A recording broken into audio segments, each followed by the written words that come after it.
Fred Richani, TSC, with a quick WWE Backlash 2026 preview. Of course, Backlash is airing on ESPN Unlimited and taking place in Tampa, Florida. And I gotta say, it's a very bittersweet Backlash for a number of reasons. Creatively, I still feel like WWE's in kind of a malaise. But more importantly, the fact that we had multiple releases, I think like 24 releases over the last week or so. The fact that the New Day were reportedly, according to Fightful Select and other sources, asked to take a pay cut, I believe in upwards of 50%, and chose to leave, that being Kofi Kingston, Xavier Woods. The fact that there are rumors, and actually I would say rumors, there's a report from Mike Johnson, who's very credible, from PWIinsider.com. One top star allegedly was offered and took a 50% pay cut, which I think is absolutely insane. And yeah, my hair is insane too, but absolutely wild if that is true. So it seems like TKO is in the midst of cost cutting. Also, BJ Bethel, who's another great reporter, had mentioned on Twitter/X that reportedly Roman had also been asked to take a pay cut. And yeah, that tweet surfaces and magically Roman Reigns is no longer advertised for appearances in June. Wonder how that happened. Very interesting. So this WWE is not UFC. You might be able to interchange some fighters and keep the UFC brand name strong. I don't believe that's going to be the case for WWE. Granted, if they keep their top stars happy, like Cody, for example, I think WWE will be fine for the time being. But if they try to make it where, hey, we could just switch wrestlers in and out and swap them out for cheaper alternatives, I think TKO is going to have a very interesting revelation in a few years. But we'll focus on Backlash right now. So our main event, which is certainly not a lame event, is Jacob Fatu challenging Roman Reigns for the WWE World Heavyweight Championship. I could actually see Jacob Fatu scoring the upset here for a few reasons. One, Roman doesn't really need the belt at this point. Two, Raw and WWE in general, I feel like needs an active champion.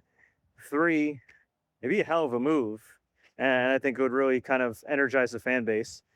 And four, if rumors are to be believed that there might be some tension with Roman Reigns, or even if there isn't any tension, and he is just going away in June, I say make the switch. You're already nerfing the Usos by kind of taking away their yeet a little bit and making them more heelish. So if you're gonna turn them heel, have them turn on Roman, have them join Jacob.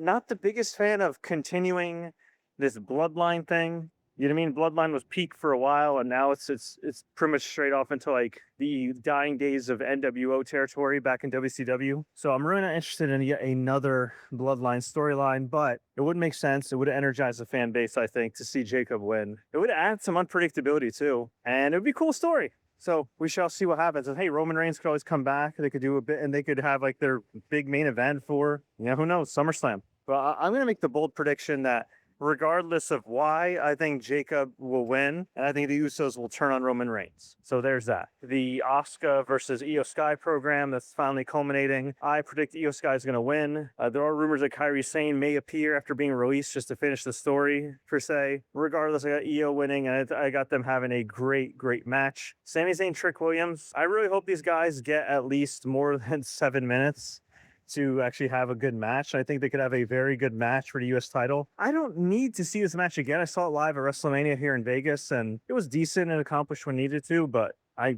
really don't need to see it again. I'm a Sami Zayn fan. I don't need to see him losing again. So yeah, I got Trick Williams winning this one. I don't really see a point in this. I really don't. Unless they are gonna do a deal where Sami Zayn regains the title and they already decide to move Trick Williams up to the main event scene.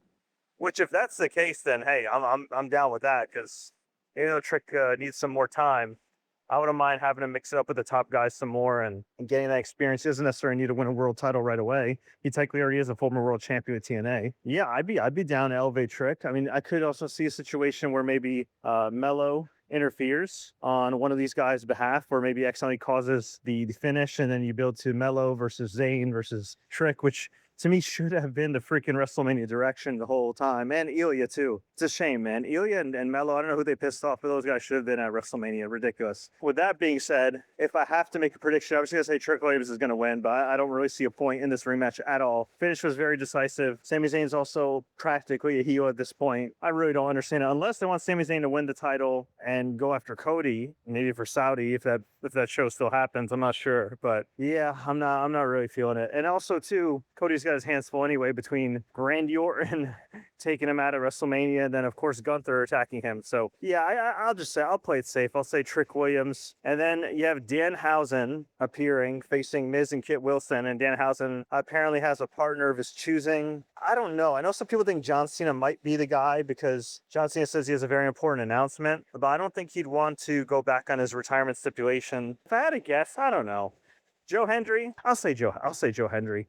And then as far as John Cena's major announcement, maybe another celebrity. Ugh, that'd be kind of lame. Or chances are it's probably something more tame than that, which is John Cena announcing that Tampa's getting another pay-per-view. I don't think it's going to be anything earth-shattering. I think, honestly, WWE just really needs to sell tickets. And they are realizing that, hey, even though we're getting a ton of money, ESPN's probably not doing as well as we thought on the streaming side. And, oh yeah, we didn't sell out WrestleMania because we overpriced a ton of tickets. Yeah, and fun fact, I was able to actually find better prices the day of because, yeah, I don't think people want to spend $3,000 per seat. They don't have to, especially in this economy. So, and lastly, we have Seth Rollins against Bron Breakker, the match that should have taken place at WrestleMania, but did not. Although Bron Breakker did make a triumphant return at WrestleMania, helping Gunther defeat Seth in a great match on night one. Really the only great match on night one. I got Bron Breakker win this one. I think he has to win at this point. I know he just came back. I know technically Seth's the babyface and he should be getting his revenge and everything, but I think you need to elevate guys. And I don't know, you could have a hard-fought match. If they give this match enough time, and there's only 5 matches on the card, by the way. Like, if they give this match enough time, I think, like, Bron Breakker could squeeze this one out with, like, 2 or 3 spears. You could do a whole, like, Superman finish and everything where both guys kick out each other's finishers. You make Braun look like $1 million. You protect Seth, and you go from there. But I think at this point, it's time. It's time. It's also ridiculous that they never pulled the trigger on Braun winning the world title. I know he had the hernia and all that stuff, but I really do think you could have had Braun win the world title after Seth got injured, and then you could have had CM Punk win or something like that. Like, that would have been better. But no, they did this. Hey, now that I'm complaining about a CM Punk title reign, because, you know, longtime Punk fan here, but yeah, so overall, I think it'll be a pretty good show, assuming they don't add any other matches. It's kind of bare bones, as is the case with a lot of these new era WWE PLEs, kind of lame in my opinion. I do think at the very least, Seth and Braun, IYO SKY, Asuka, and Roman and Jacob should be fantastic matches. That's like 3 potentially great matches, maybe even match of the year candidates, at least for WWE right there. So those are my picks right there to review. Jacob Fatu with the upset for the WWE title. I have IYO SKY beating Asuka. I have Trick Williams beating Sami Zayn. I have Danhausen and Joe Hendry beating Miz and Kit Wilson. And I have Bron Breakker beating Seth Rollins by hook or by crook. And as far as John Cena's announcement, I'm going to predict it's just another live event or something. But I want to hear from you. What do you think about Backlash? What do you think about these recent releases? Do you like the direction WWE's going in? Let me know. Leave a comment below if you enjoyed this on-the-fly prediction show. Please feel free to give it a like and subscribe. And until next time, everybody, as always, enjoy the matches.